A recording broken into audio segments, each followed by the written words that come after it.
Vamos a comenzar con el estudio de los elementos del grupo 15, que a veces son denominados nictógenos. Sin embargo, nosotros no vamos a usar este nombre, sino vamos a usar el nombre del primer elemento para referirnos a la familia del mismo. Uno de los elementos que está acá es el arsénico. Tal vez hayan leído alguna novela policial y puedan entender a qué se refiere esta viñeta.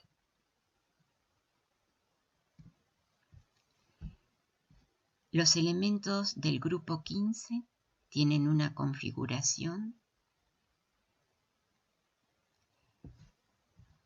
NS2, NP3.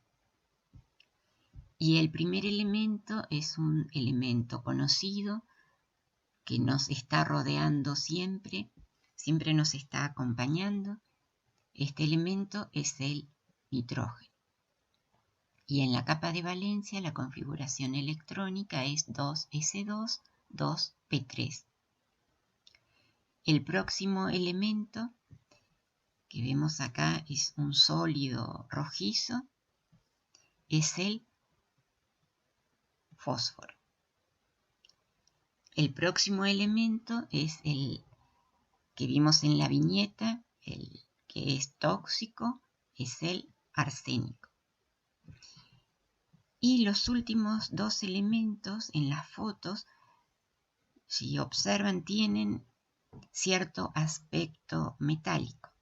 Los elementos son el antimonio y el bismuto. Hay un elemento más que, como vemos en este símbolo, es radioactivo, y este elemento, como los otros que vimos anteriormente, no lo vamos a estudiar, es el moscovio, y no lo vamos a estudiar porque el isótopo más estable tiene un tiempo de vida medio de solamente 220 milisegundos. En esta figura vemos la abundancia relativa de los elementos en la corteza terrestre en partes por billón. En la corteza terrestre podemos observar que el más abundante es el fósforo. El nitrógeno no es tan abundante en la corteza terrestre y para los otros elementos la abundancia va disminuyendo. Como saben, el nitrógeno es abundante en el aire. Podemos observar que el 78% en volumen del aire es nitrógeno.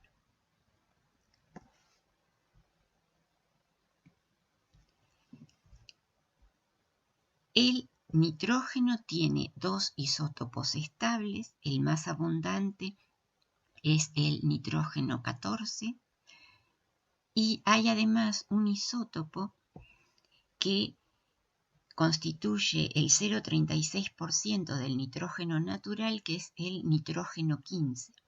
Es un isótopo estable, se usa como marcador isotópico.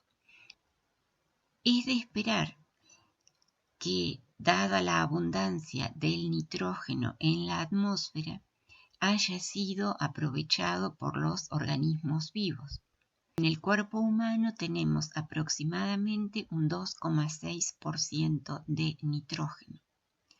El nitrógeno se encuentra principalmente en las proteínas. Ustedes saben que las proteínas están formadas por aminoácidos. La parte amino se refiere a la presencia precisamente de nitrógeno. Y además hay otro elemento que también es abundante en el cuerpo humano y es el fósforo. Vimos que es abundante en la corteza terrestre, por lo tanto también ha sido aprovechado por los organismos vivos. Como existe en la corteza terrestre, nos sugiere que forma compuestos insolubles. Vamos a ver que en el cuerpo humano el fósforo forma parte de los tejidos duros, como los huesos, los dientes, y también forma parte de fosfolípidos, por ejemplo el ADN. Vamos a ver brevemente cómo existen en la naturaleza y cómo se pueden extraer. El nitrógeno, dijimos, existe en el aire y ustedes saben que el aire es una solución homogénea que existe en fase gaseosa. Como han visto en química general, cuando uno quiere separar los componentes de una solución homogénea, el proceso que se puede usar es la destilación. En este caso, el nitrógeno se obtiene por destilación fraccionada del aire. Así que lo primero que hay que hacer es licuar al aire.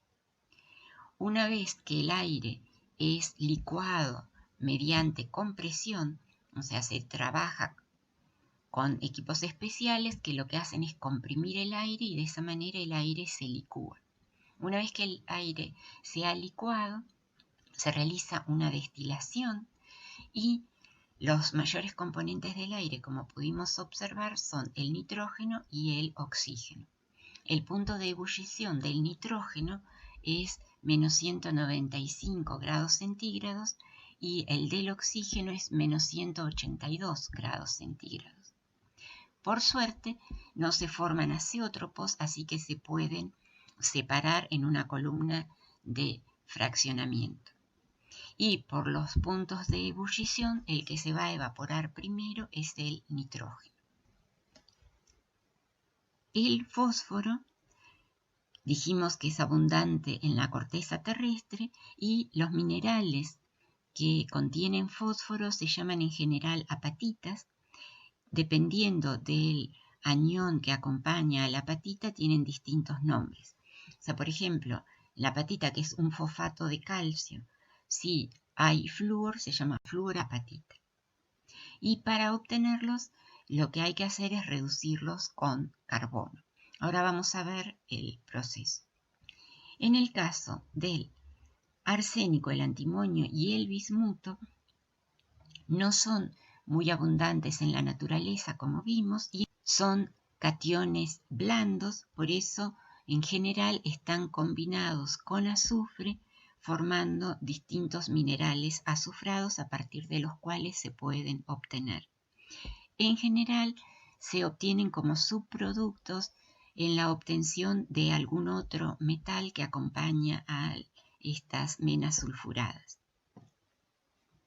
Es interesante un poco la historia del fósforo. Fósforo quiere decir que trae la luz. Fue aislado por primera vez en 1669 por un alquimista llamado Brandt, que estaba buscando oro y por una cuestión, supongo que de color, se le ocurrió buscar oro en la orina. Para ello lo que hizo fue evaporar la orina y después calentarla con arena en presencia de una cantidad mínima de aire, realizando una destilación bajo agua.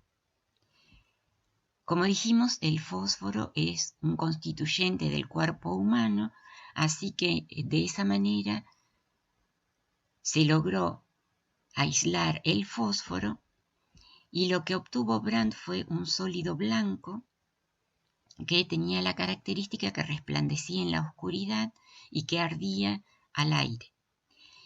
Esta es una de las variedades alotrópicas del fósforo. En realidad lo que hizo fue aislar el fósforo blanco.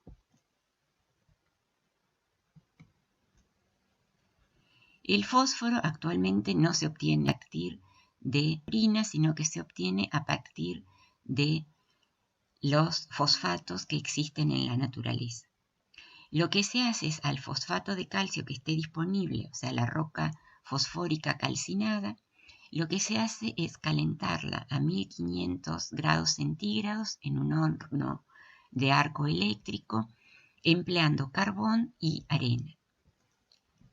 O sea que al fosfato cálcico se lo trata con carbón y con arena, o sea, con dióxido de silicio, y de esa manera se obtiene silicato de calcio, monóxido de carbono y fósforo 4 gaseoso. Vamos a ver brevemente los principales usos de los elementos.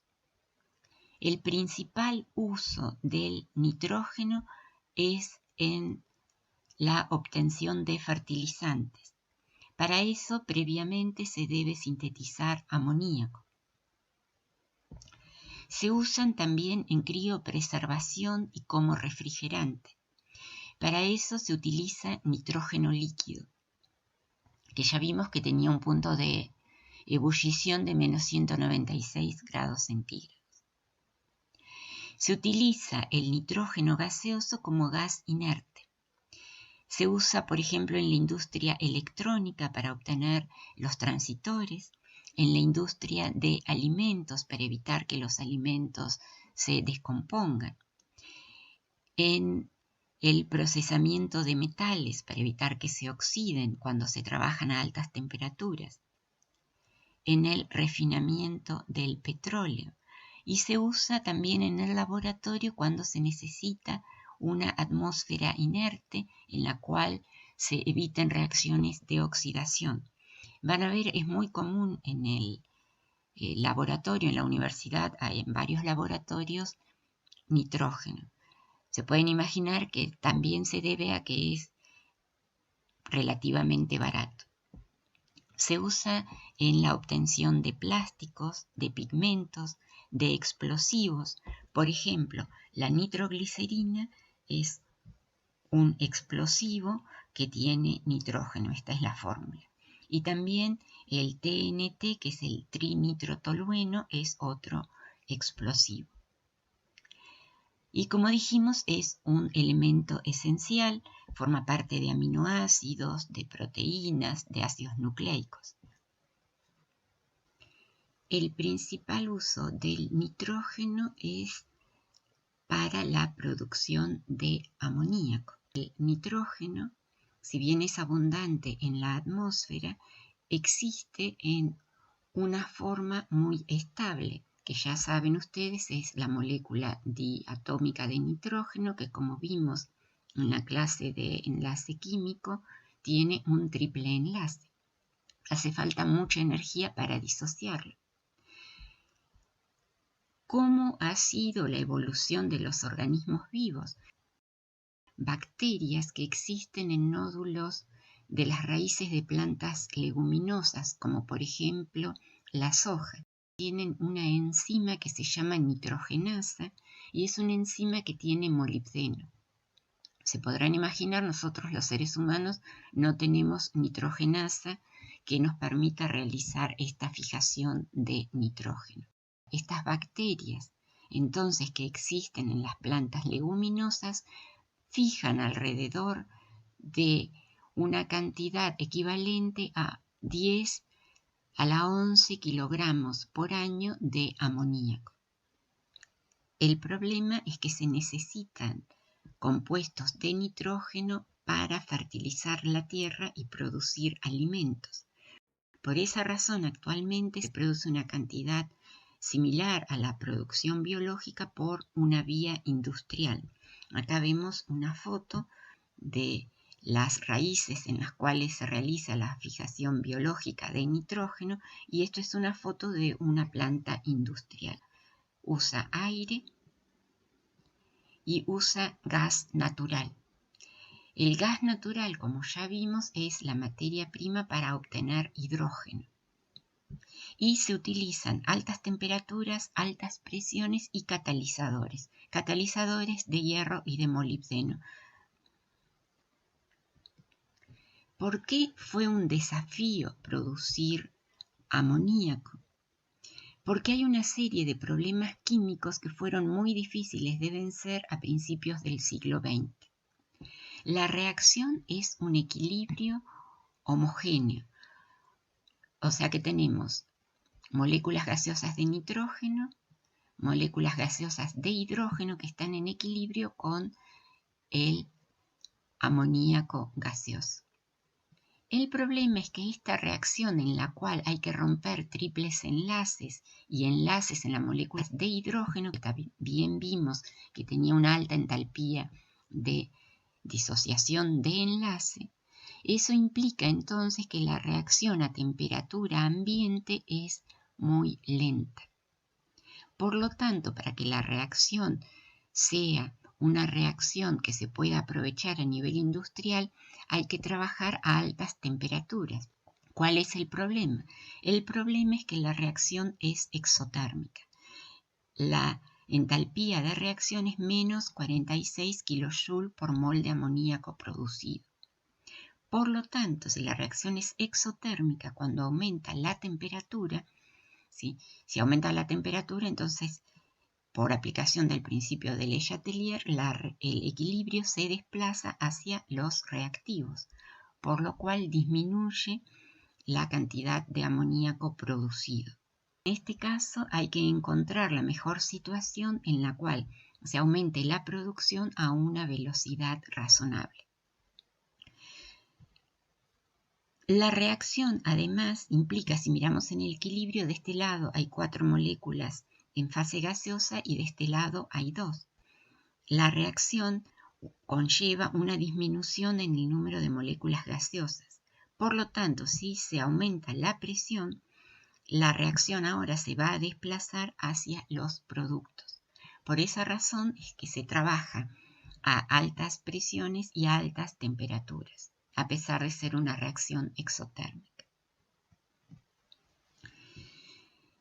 Para que tengan una idea de la importancia de la producción de amoníaco, se otorgaron 2 premios Nobel relacionados con esta producción. El premio Nobel de Química se otorgó en el año 1918 a Fritz Haber por haber desarrollado el proceso químico, y esta es una foto del equipo que usó en la Universidad de Karlsruhe. El otro desafío era el proceso industrial. Se le otorgó en 1931 el premio Nobel a Bosch. ¿Y cuáles son las condiciones del proceso industrial? Se trabaja a una temperatura entre 400 y 450 grados centígrados. Fíjense ustedes que el rango de temperatura es limitado por una cuestión de que la reacción, como dijimos, es exotérmica. Se trabaja a una alta presión, a 200 atmósferas, y se emplean catalizadores metálicos. Y el amoníaco condensa a una temperatura de 35 grados centígrados a una presión de 14 atmósferas. Y de esa manera, cuando se condensa el amoníaco, se desplaza la reacción en equilibrio hacia la producción de más amoníaco. En la Argentina hay una planta que produce amoníaco, que es la planta de Profertil, y está en Ingeniero White, y ahora vamos a ver, produce urea y amoníaco. Somos Profertil, y con nuestro trabajo nutrimos la tierra para que genere más alimento. Eso nos inspira, nos alienta y nos motiva. Nuestra compañía está integrada en partes iguales por YPF Nutrien, empresa canadiense líder en la producción y comercialización de insumos y servicios para el agro a nivel mundial. En Profertil trabajamos por el campo. Producimos y comercializamos 1.320.000 toneladas anuales de urea granulada y 790.000 toneladas anuales de amoníaco, generando los nutrientes necesarios para abastecer al mercado interno nacional. La cadena comienza en el partido de Bahía Blanca. Aquí, en el puerto de Ingeniero White, se encuentra la planta de producción, que con una inversión inicial de $728 millones, fue instalada en esta zona por varias e importantes razones. Es un puerto de aguas profundas, especial para barcos de gran calado. Su geografía nos permite tener un muelle propio. En la zona hay personas con formación específica para la tarea. Está cerca de los principales gasoductos que transportan una de nuestras materias primas, el gas natural. Tiene una excelente conexión vial y ferroviaria. Está cerca de una importante región agrícola. En Bahía Blanca se produce la urea granulada y se la almacena en silos capaces de recibir 150.000 toneladas, la producción equivalente a 40 días de trabajo. Para hacer urea granulada necesitamos 3 componentes: agua, gas natural y aire, que se transforman gracias a condiciones especiales de temperatura y presión. En nuestra planta recibimos el agua cruda, que es filtrada, desmineralizada y enfriada. De allí pasa a la caldera para convertirse en vapor. Ese vapor llega a unos hornos en los que también ingresa gas natural y donde a elevadas temperaturas ambas materias primas se dividen en dióxido de carbono, hidrógeno y otros gases.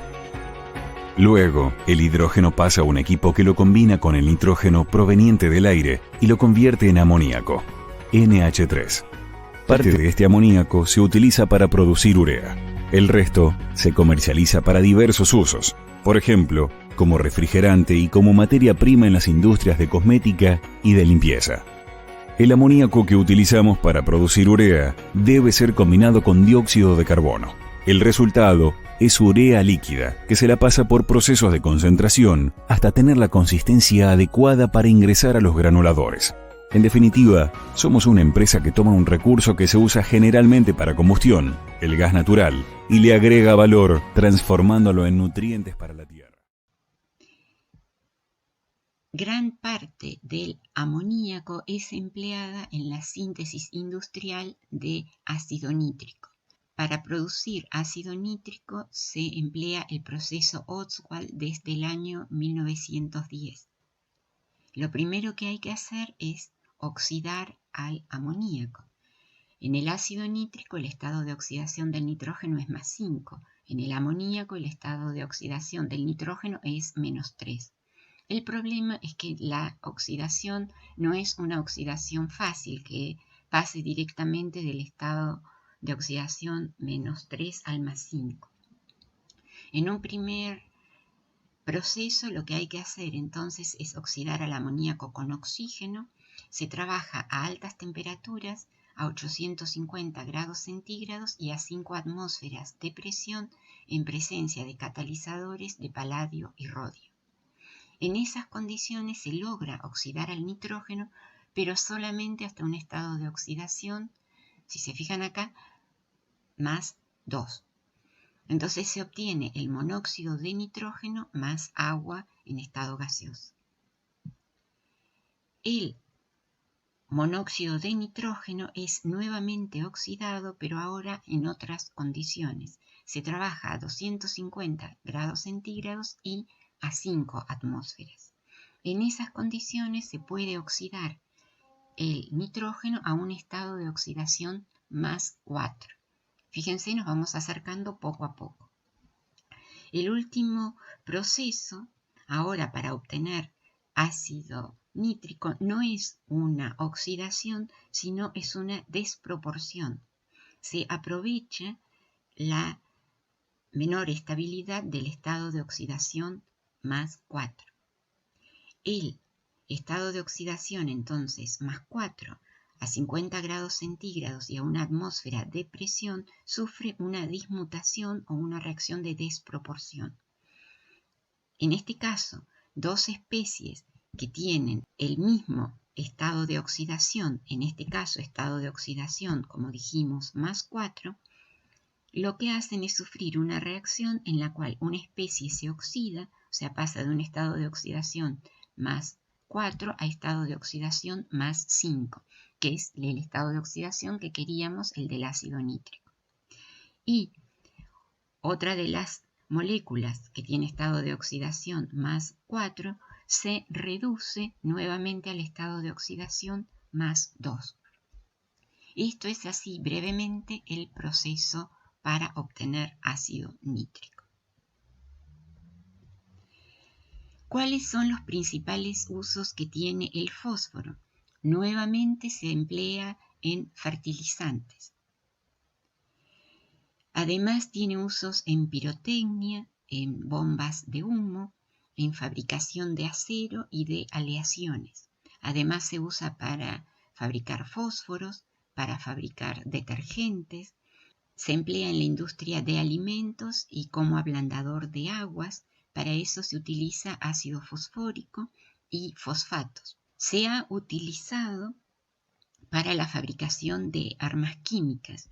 como por ejemplo para la fabricación de gases nerviosos como el sarín, que acá vemos la fórmula, o como el soman.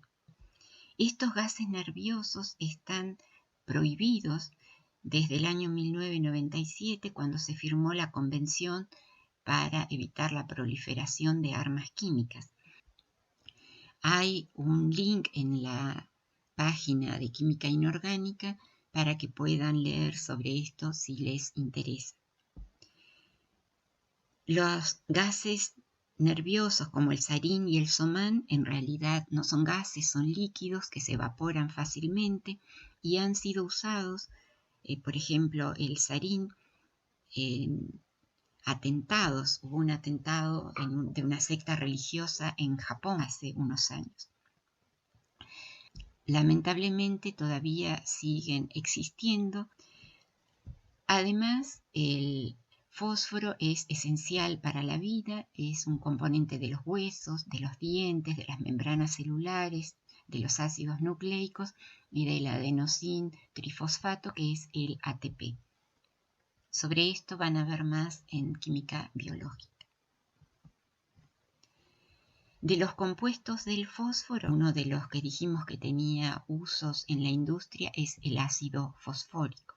Vamos a ver brevemente cómo se lo puede obtener.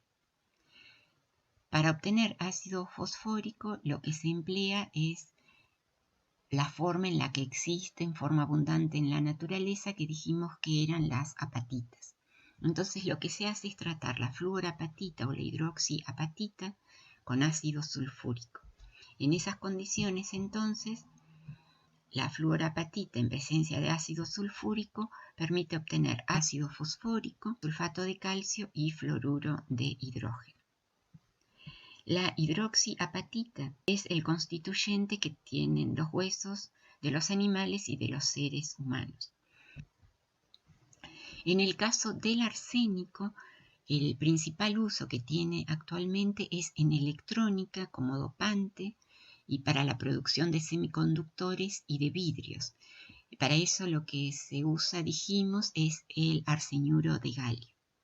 Se utiliza en conservación de la madera, aunque actualmente se ha comenzado a recomendar que se empleen otros conservantes por el hecho de la toxicidad que tiene el arsénico y que esta toxicidad permanece una vez que la madera es desechada. Por lo tanto, puede incorporarse al ambiente el arsénico. Se usa en baños fitosanitarios y es un veneno y produce una enfermedad que se conoce como arsenicosis. Acá vemos, por ejemplo, uno de los síntomas son lunares en las manos. Después vamos a ver al final del curso algunos problemas relacionados con aguas que tienen arsénico. Sin embargo, lo que es interesante es que es esencial para algunas especies, como por ejemplo pollos, ratas, cerdos y cabras, pero es esencial en pequeñas cantidades y se usa en tratamiento de leucemia. Por ejemplo, para esto se usa el trióxido de arsénico. El antimonio se usa también en la industria electrónica para obtener semiconductores, para obtener diodos emisores de luz, en aleaciones y en retardadores de fuego. Y también es tóxico, aunque no tanto como el arsénico. El bismuto se utiliza en agentes oxidantes, para eso se usa el bismuto con estado de oxidación 5. Se usa en aleaciones y se considera que es un metal pesado, no tóxico, aunque en realidad esto está en discusión, es menos tóxico que el plomo. Por esa razón se usa en la fabricación de balas, se usa en la fabricación de vidrios y las sales de bismuto tienen aplicaciones en medicina. Por ejemplo, el carbonato de bismutilo se usa en tratamiento de úlceras, en cremas antihemorroidales y en cosmética se usa el cloruro de bismutilo en tinturas.